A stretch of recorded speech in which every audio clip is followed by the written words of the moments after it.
চেঙাৰ diligent academy senior ছেকেণ্ডাৰীৰ চতুৰ্থ বাৰ্ষিক প্ৰতিষ্ঠা দিৱস সম্পন্ন মুখপত্ৰ অন্বেষা উন্মোচন 2021 চনৰ 10 জানুৱাৰীত বৰপেটা জিলাৰ চেঙাত স্থাপন হোৱা ডিলিজেণ্ট একাডেমী ছিনিয়ৰ ছেকেণ্ডাৰীৰ চতুৰ্থ বাৰ্ষিক প্ৰতিষ্ঠা দিৱস শুকুৰবাৰে দিনজোৰা কাৰ্যসূচীৰে পালন কৰা হয়। পুৱা পতাকা উত্তোলন কৰে একাডেমীখনৰ পৰিচালন সঞ্চালক আব্দুৰ ৰৌফ আহমেদে। মুকলি সভা আৰম্ভ হোৱাৰ পূৰ্বে শ্বহীদ বেদীত মাল্যাৰ্পণ কৰে একাডেমীখনৰ উপাধ্যক্ষ দেলদাৰ আলীয়ে আৰু বন্তি প্ৰজ্বলন কৰে একাডেমীখনৰ শিক্ষয়িত্ৰী ফাল্গুনী বায়নে। দিনৰ 1 বজাত অনুষ্ঠিত হয় প্ৰতিষ্ঠা দিৱসৰ মুকলি সভা। একাডেমীখনৰ অধ্যক্ষা ভাস্বতী ডেকাৰ সভাপতিত্বত অনুষ্ঠিত মুকলি সভাখনৰ উদ্দেশ্য ব্যাখ্যা কৰে ছাত্ৰ একতা সভাৰ সাধাৰণ সম্পাদক জয়নুদ্দিন আহমেদে। সভাখনত আমন্ত্ৰিত অতিথি হিচাপে উপস্থিত থাকে জ্যেষ্ঠ অধিবক্তা অভয় বৰ্মন। অভয় বৰ্মনে ছাত্ৰ ছাত্ৰীসকল উপকৃত হ'ব পৰাকৈ ভাষণ প্ৰদান কৰে। আনহাতে সদৌ অসম সন্মিলিত শিক্ষক মঞ্চৰ মুখ্য সম্পাদক উৎপল চক্ৰৱৰ্তীয়ে আমন্ত্ৰিত অতিথি হিচাপে উপস্থিত থাকি একাডেমীখনৰ মুখপত্ৰ অন্বেষা আনুষ্ঠানিকভাৱে উন্মোচন কৰে। এই মুখপত্ৰৰ জৰিয়তে ভাবি কালত ইয়াৰ পৰা সাহিত্যিকৰ জন্ম হ'ব পাৰে বুলি মন্তব্য কৰি ছাত্ৰ ছাত্ৰীসকলক সাহিত্য চৰ্চা অব্যাহত ৰাখিবলৈ আহ্বান জনায় উৎপল চক্ৰৱৰ্তীয়ে। ইয়াৰ উপৰিও চক্ৰৱৰ্তীয়ে ছাত্ৰ ছাত্ৰীসকলক অনুপ্ৰাণিত কৰিব পৰাকৈ ভাষণ প্ৰদান কৰে। সভাখনত সন্মানীয় অতিথি হিচাপে উপস্থিত থাকি ছাত্ৰ ছাত্ৰীসকলক উদ্দেশ্যি ভাষণ প্ৰদান কৰে একাডেমীখনৰ পৰিচালক সঞ্চালক আব্দুৰ ৰৌফ আহমেদ, উপাধ্যক্ষ দেলদাৰ আলী আৰু কুকাৰপাৰা আঞ্চলিক ছিনিয়ৰ ছেকেণ্ডাৰী স্কুলৰ অধ্যক্ষ মুকাদ্দেছ আলী আহমেদে। মুকলি সভাতে কেইবাগৰাকীও ছাত্ৰীয়ে নৃত্য পৰিৱেশন কৰি অনুষ্ঠানটোৰ অনন্য কৰি তোলে। আমাৰ ওচৰত কিছু মন্তব্য আছে, শুনাই ল'ব বিচাৰিছো। বৰপেটা চেঙাৰ পৰা লাচিত বায়নৰ ৰিপৰ্ট, প্ৰতিদিন লাইভ। এই দিনটোৰ কাৰ্যসূচী আমাৰ প্ৰথমতে যিখিনি কাৰ্যসূচী গোটেইখিনি সম্পন্ন কৰাৰ পিছত আমাৰ একাডেমীৰ বাৰ্ষিক মুখপত্ৰ অন্বেষা আমি উন্মোচন কৰিলোঁ।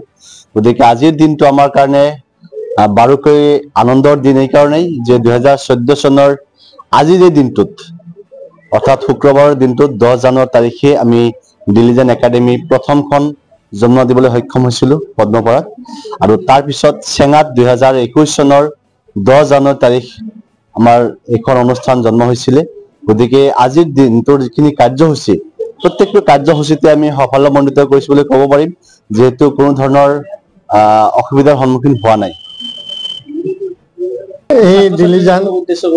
এই ডিলিজেণ্ট স্কুলখনত আজি চতুৰ্থ সংখ্যক অনুষ্ঠানত উপস্থিত থাকিবলৈ নথৈ আনন্দিত হৈছোঁ। এই স্কুলখনৰ পৰা এই 4 বছৰত যিসকল ছাত্ৰ ছাত্ৰীয়ে অধ্যয়ন কৰিছে আৰু ফাইনেল পৰীক্ষা দিছে তেওঁলোকে এক বিশেষ পাৰদৰ্শিতা দেখুৱাবলৈ সক্ষম হৈছে। গতিকে কম দিনৰ ভিতৰতে স্কুলখনে উন্নতিৰ জখলাত উঠিবলৈ সক্ষম হোৱাৰ বাবে মই স্কুল কৰ্তৃপক্ষক ধন্যবাদ জ্ঞাপন কৰিছোঁ আৰু লগতে আগন্তুক দিনত এই স্কুলখনৰ মই উত্তৰোত্তৰ কামনা কৰিছোঁ। বৰপেটা জিলাৰ চেঙাত অৱস্থিত ডিলিজেণ্ট একাডেমীয়ে আজি চতুৰ্থ বাৰ্ষিকী উৎসৱ পালন কৰিছে, লগত ইয়াৰ মুখপত্ৰখনো উন্মোচিত হৈছে।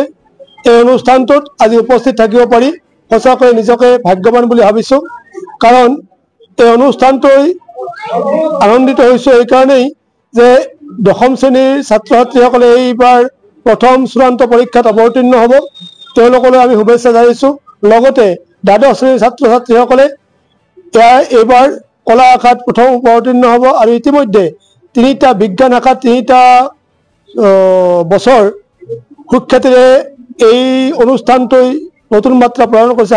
সফলতাৰ ক্ষেত্ৰত আটাইতকৈ গৌৰৱৰ বিষয় যে যোৱাবাৰো এই অনুষ্ঠানটোত যিকেইগৰাকী ছাত্ৰ ছাত্ৰী বিজ্ঞান শাখাত অৱতীৰ্ণ হৈছিল আটাইকেইগৰাকীয়ে প্ৰথম বিভাগত অৱতীৰ্ণ হৈছে, তাৰপিছত বহু সংখ্যকে ডিষ্টিংশ্যন পাবলৈ সক্ষম হৈছে। গতিকে এই ছাত্ৰ ছাত্ৰীসকলৰ উজ্জ্বল ভৱিষ্যত কামনা কৰিছোঁ।